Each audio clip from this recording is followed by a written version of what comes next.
Dear Kuya Allen, noon pa man, alam ko nang may pagnanasa akong nadarama sa kapwa ko lalaki. Kapag may pagkakataon ay madalas kong sinisilipan ang mga uncle ko at ang mga kainuman nila tuwing umiihi sila.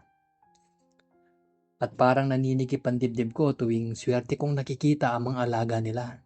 Pero alam ko ding hindi yun tama at hindi ko rin yun maaaring aminin kanino man, lalo na sa tatay ko. Ako nga pala si Jay at tandang-tanda ko pa nang maganap ang karanasan kong ito. Isa sa mga lihim kong pinagnanasahan noon ay si Uncle Jack. Hindi yun ang tunay niyang pangalan. Pero naging palayo niya yon dahil daw nung kabataan niya, mahilig siyang mag-jack. Kaya yun ang pinangalan sa kanya.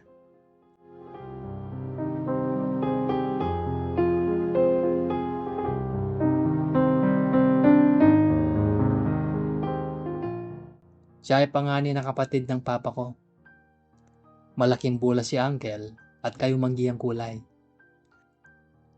Matikas din nito akong tumayo at laging maaliwalas ang muka. At sa kanilang mga uncle ko, siya na lang ang hindi ko pa natitsyempohang silipan. Noong mga panahong yon, nasa mid-30s si Uncle at ayon sa pagkakatanda ko, madalas silang nag-aaway ng asawa niya dahil napapadala siya sa beer house. Mahinala na kasi ang tita ko na may suking babae si Uncle sa paborito niyang beer house noon. Noon pa lang, gusto ko nang makita ang alaga niya. Minsan kasing napagkwentuhan namin ng anak niyang lalaki na nakita daw nito ang alaga ni Uncle at natakot daw siya dahil ang akala niya ay sa iyong daga. Hindi nagtagal ay di na nakayanan ng tita ko ang pagtitiyaga sa uncle ko. Kaya nagtungo ito sa Baguio kasama ng bunso nilang anak na babae para literal na magpalamig ang ulo. At iparealize na rin sa uncle ko kung gaano sila kahalaga sa kanya. Naiwan naman ang panganay nilang anak na si Paul kasama si uncle. Dahil malapit ako sa pinsan kong ito at sa isa ko pang pinsang lalaki na si Kevin, madalas ko silang nakakasama at nakakalaro sa computer. Halos araw-araw kami naglalaro sa bahay ng uncle ko dahil meron silang PlayStation at madalas ay kaming tatlo lang ang nandun dahil nagtatrabaho si uncle at gabi na akong umuwi. Dahil sa madalas na pag-uwi ni uncle ng late tuwing gabi, kaya madalas din kaming nakikitulog ni Kevin sa kanila para may kasama si Paul. At halos gabi-gabi ding lasing si uncle pagdating nito. At noong panahong yon, ay may isang bagay na tumatakbo sa isip ko. Pero hindi rin ito nagtitiyempo dahil madalas na nakakatulugan ko na ang pagdating niya. Pero isang gabi, habang mahimbing kaming tatlong magpinsan na natutulog sa kwarto ni Paul, ay may naulinagan akong boses mula sa labas ng kwarto. Nangulingunin ko ang tabing alarm clock, pasado 12:00 na ng hating gabi. Lumabas ako para tingnan kung si uncle na ngayon. Palabas pa lang ako ng kwarto nang masalubong ko si uncle na papasok sa kwarto niya. Nagtama ang paningin namin at tila may kakaiba akong naramdaman. Hindi ako bumitaw ng tingin at ganun din siya. Tinidigan ko siya mula ulo hanggang paa. Partikular sa bukol niya. At waray sinusukat ang kalisingan at katinuan niya. "Oh, bakit gising ka pa?" ang tanong niya. "Narinig ko po kasi yung boses niyo kaya nagising ako." Ang sagot ko naman. Pumasok si uncle sa kwarto nilang mag-asawa. Pero ilang sandali lang ay lumabas din itong nakapatong sa balikat niya ang tuwalya. Sige, matulog ka na. Ang wika niya nang mapansing na natili pa rin ako sa kinatatayuan ko. Dumiretso naman siya sa banyo para maligo. Pero imbis na bumalik ako sa kwarto ni Paul, ay tumungo ako sa kwarto ni Angel. Hindi ko alam kung ano ang nagtulak sa akin noon para gawin yon. Pero ang alam ko, kakaiba ang pakiramdam ko ng mga oras na yon. At sa pagtama ng paningin namin ni Angel kanina, naramdaman kong kakaiba din ang tingin niya.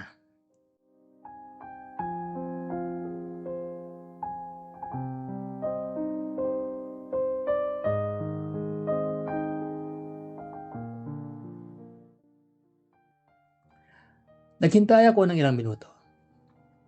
Panay din ang lunok ko habang lumilipas ang oras. Ilang sandali lang ay bumukas ang pinto at tumambad sa akin ang katawan ni Uncle na nakatapis ng tuwalya ang pangibaba. May mga butil pa ng tubig sa katawan nito at bagsak ang malago niyang buhok. Amoy na amoy ko rin ang sabon na ginamit niya sa pagligo. Nagulat siya nang madatnan ako sa kwarto nila. "Oh, bakit nandito ka pa?" ang tanong niya. Tila naman nagising ako sa tanong niyang yun at bigla akong nakaramdam ng takot. Agad akong tumayo mula sa kama at dali-daling tinungo ang pinto. Palabas na ako ng pintuan nang bigla siyang nagsalita. "Sandali," ang pigil ni Uncle. Natigilan ako. Nilingon ko siya. "Nakalimutan ko pala yung brief ko sa banyo. Pakikuha mo nga sandali," ang sabi nito. Napalunok ako. Pagkatapos ay tinanguan ko siya at tinungo ang banyo habang nangangatog ang mga tuhod ko. Pagbalik ko sa kwarto, naabutan ko si Uncle na nakaupo sa kama habang nakatapis pa rin ng tuwalya. "Sara mo yung pinto," ang utos naman niya. Sinunod ko naman siya. Sinara ko ang pinto at tuluyan nang namuo sa isip ko kung ano ang pwedeng mangyari nung gabing yon. Palapit pa lang ako sa kanya para iabot ang brief niya nang buksan niya ang pagkakatapis ng tuwalya na tumatakip sa kanya. Tumalo ng puso ko pagbukas nun. Napamura ako. Tama nga ang sinabi ng pinsan ko. Tumambal sa akin ang tila isang tulog, ngunit malaking daga.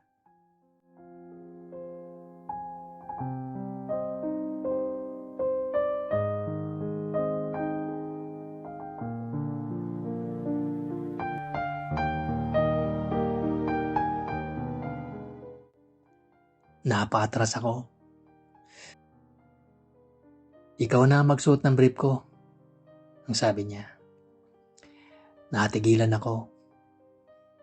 "Bakit? Isusuot mo lang naman ang tanong niya.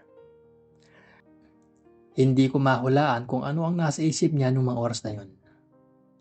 Lumapit ako, tumingin sa mukha niya, nakatingin din siya sa akin. Pagkatapos ay inunguso ang malaking daga sa pagitan ng mga hita niya. Lumuhod ako at mula sa isang paa niya ay ipinasok ko ang kanang pasukan ng paa niya. Sinunod ko ang isa pa at nang tuluyan ng maisuot ang dalawa niyang paa ay dahan-dahan kong itinaas yun. Mula sa mga binti niya patungo sa mga tuhod. Tuluyan na siyang tumayo para magtuloy-tuloy yon sa hita niya. At nang malapit nang umabot sa harapan niya, natigilan ako. Ang kaninang tulog na daga, ngayon ay gising na. At doon ay namalas ko na hindi pangkaraniwan ang alagang daga ni Uncle. Tumigil ako sa pagtaas nito.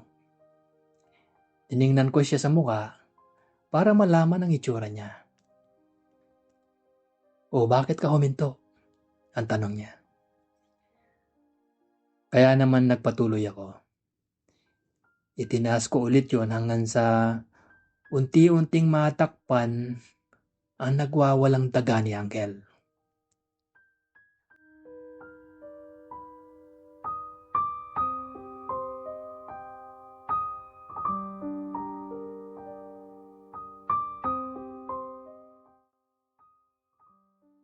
At tuluyan ko nang naisuot yun. Ngunit nakalitaw pa rin ang ulo at konting bahagi nito.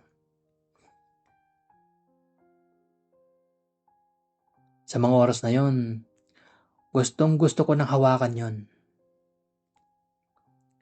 "O paano yan? Di nagkasya?" ang nakakalokong tanong niya. "Hindi na po talaga kaya, Uncle eh." At yun na lang ang nasabi ko at tuluyan ko na ngang dinakma ang kanyang malaking daga.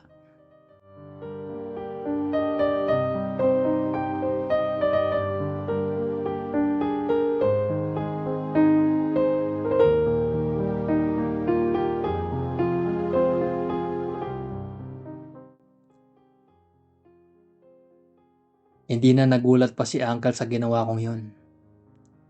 Muli siyang umupo sa kama at tuluyan na ngang nagpaubaya sa mga kamay kong sabik na dumama sa kalakihan ng kanyang daga. At hanggang sa natapos nga kami sa gabing yon. "Grabe ka talaga. Pinabilib mo ako sa ginawa mo." Nangingiting wika ni Uncle habang humihingal. "Dinaig mo pa yung mga babae doon sa beer house," ang sabi pa nito. Hindi ako tumugon. Nakiramdam lang ako sa mga susunod na mangyayari. Saka ako naisip ang lahat ng ginawa ko. Natakot ako sa maaring kahihinatnan ng lahat ng naganap sa amin. "Sikreto lang natin to ha," ang sumunod na sinabi niya. Nabuhayan ako ng loob. Parang bigla akong sumigla. Napangiti ako at tumungo sa kanya. "Gawin pa rin natin sa susunod dito ha. Napakagaling mo," ang sabi nito at ngumiti ulit ako. Lumipas ang mga araw at nangyari pa nga ang mga maraming beses na pagpapaamo ko sa malaking daga ni Uncle. Naging patunay dito ang mga marka na nakapalibot malapit sa kanyang daga. Dumating din ang panahon na nagkaayos din sila ng asawa niya. Nangako si Uncle dito na hindi napapatol pa sa mga babae kahit kailan. Bakit pa? Nandito naman ako eh.